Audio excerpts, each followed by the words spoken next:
Ito ang PNN Police News Network. At ngayon, ang inyong mga tagapagbalita. Magandang araw, Bagong Pilipinas. Ako ang inyong tagapagbalita, tagataguyod ng Balitang Police, NUP Loreto Bonifacio Concepcion ng Police Community Affairs and Development Group.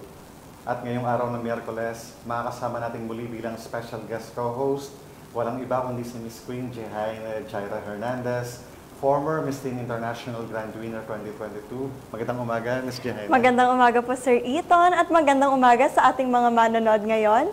Huwag po nating kalimutan i-like, i-follow at i-subscribe ang page ng Philippine National Police, Police Community Affairs and Development Group, PCAG Tagapag-Ugnay at Police News Network. Kami po ay maghahatid sa inyo ng tamang balita, kwento ng pulis at serbisyo para sa mamamayan. At ito ang PNP News Online. Ang pangunahing balita ng Police News Network, alagad ng batas, tagataguyod ng Balitang Police.